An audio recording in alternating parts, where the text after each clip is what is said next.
In this video, we're going to talk about how to attract girls with telepathy, or what you might call sexual magnetism. Basically, to put it simply, underneath the surface of any interaction between a man and a woman that involves sexual attraction, there's an invisible connection on an emotional and sexual level that draws the two people together. And this underlying connection usually happens sort of subconsciously below the level of perception, but it is possible to consciously tap into this and learn how to use it as almost like a kind of telepathic force that can have a hypnotic influence over a woman on an emotional and sexual level, which will draw her to be intensely attracted to you. But before we get into how to actually do this, first I want to show a short video clip from the movie 50 Shades of Grey, where you can see an example of this kind of thing happening. You want to leave?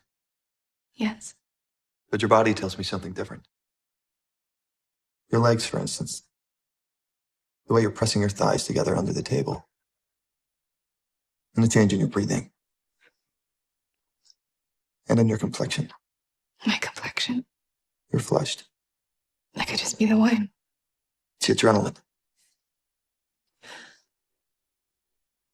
So what exactly is happening here? Basically, he's exerting a kind of conscious influence where his will is having an effect on her body and mind, like he's applying a sort of psychological pressure in a way that is penetrating into deeper layers of her mind and her animal and sexual instincts and emotions. And obviously, this is just a movie, but there's a reason why the movie and especially the book are so popular, because it speaks to a real phenomenon, like something that girls really feel and that they actually crave. Like they want a guy who can have this kind of effect on them. In other words, it's something that actually happens in real life, and it's like a kind of power that you can develop. And maybe you've even experienced this before, or maybe the other way around, where girls can use their seductive powers to have a kind of control over a guy. It's the same basic thing. But what exactly is this kind of psychological force, and how can you tap into it and develop it for yourself and use it in your own life? Well, in order to explain what's really happening, think about a school classroom where the teacher completely loses control over the students, and they're all talking and laughing and playing around and just totally out of control. But then another teacher enters the same classroom with a more powerful presence which commands the attention and obedience of the students, and they all just kind of go quiet and succumb to his will. Or there can be the same kind of thing with an audience of people, where someone can be giving a speech up on stage, but the audience is just like talking amongst themselves and no one is really paying much attention. But then the next speaker comes on and everyone just goes quiet and starts paying attention and gets sucked into the presence of the person on stage, and they're captivated by his speech, and he can plant ideas and images in their mind. Basically, there's a kind of magnetism where you can exert a type of psychological force that has an influence over other people. You can take the classroom or the audience as a metaphor for what happens inside the mind of a girl, where you can sort of command her attention and draw her into your world by exerting the same kind of magnetic force, as opposed to that kind of feeling,